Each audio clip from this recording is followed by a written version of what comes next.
Do this 15 minutes a day to lose weight. What is it, you ask? Well, what is the correct way to lose weight? There are so many choices out there, but this is the right way to lose weight. Meal tracking for at least 15 minutes a day proved to be the recipe for success in a new study being published in the journal Obesity's March issue. Researchers from the University of Vermont tracked 142 participants for 6 months. The subjects logged their daily food intake online, including what they ate and drank, their portion sizes, and how those foods were prepared. The length of time they spent noting what they ate, as well as the frequency of their posts, were tracked by the research team. The participants also met in an online group session led by a trained dietitian once a week. And the biggest losers, who dropped a whopping 10% of their body weight over 6 months, spent an average of 23.2 minutes per day self-monitoring their meals during the first month of the program, which leveled out to 14.6 minutes a day by the end of the study. To put this weight loss into perspective, physicians such as Dr. Avigdor Arad at the Mount Sinai Physio Lab suggest aiming for losing just 3% to 5% of your body weight when you begin a sustainable weight loss program. Lead study author Jean Harvey, chair of the Nutrition and Food Sciences Department at the University of Vermont, suggested in her report that people spent less time on their food diaries toward the end of the study as they got into the habit of tracking their meals, and became more efficient at meal tracking. Plus, the progressive ability of the web program they were using to track their meals started to autocomplete the words and phrases that they used to log their eating habits, which saved time. This backs previous research that has recommended keeping a food diary to become aware of how many calories you're consuming. After all, portion sizes have ballooned in restaurants over the past 40 years, leading adults to consume an average of 300 more calories per day now than they did in 1985.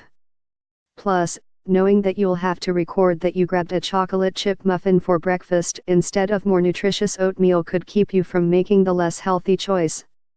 A 2008 Kaiser Center for Health Research study of 1,700 people found that those who kept food diaries for 6 months lost twice as much weight as those who didn't note what they were noshing.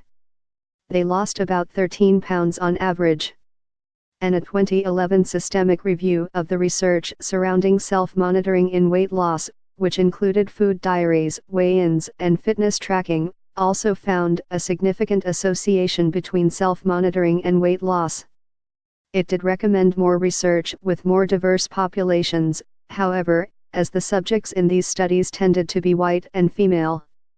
What the new study brings to the table is data on how much time one should spend writing what they are biting.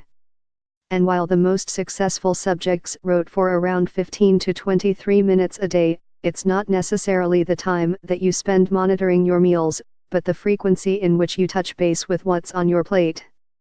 Spending couple of minutes at least 3 times a day, adding up to 14.6 minutes, appeared to be the most beneficial. Those who self-monitored 3 or more times per day, and were consistent day after day, were the most successful, Harvey said in her report. It seems to be the act of self-monitoring itself that makes the difference, not the time spent or the details included. It's highly effective, and it's not as hard as people think. It's easier than ever thanks to the booming mobile health app market, which is expected to hit $102.35 billion by 2023. This includes apps like Lose It, MyFitnessPal, See How You Eat, and Yazoo, which boast features such as scanning the barcode or UPC of a food or beverage product to automatically enter it into your diary, or saving go-to meals, like having coffee, yogurt, and fruit for breakfast most mornings, to add to your journal with just a quick tap, instead of typing the whole menu again and again. And 3 in 4 people told Accenture Research that technology is important to managing their health, seen in the use of wearables tripling since 2014. About 4 in 10 Americans, or 93.3 million adults, are obese, which increases their risk of heart disease, stroke, type 2 diabetes, certain cancers, and early mortality, and cost the country $147 billion in medical costs in 2008, according to the CDC. If you found this helpful, please subscribe to my channel and you will see more helpful videos in the very near future. Also, click the link below to get a weight loss plan and commit to it. Or if you're too busy and can't then stay the same size you are and be unhappy, take action. Click the link below.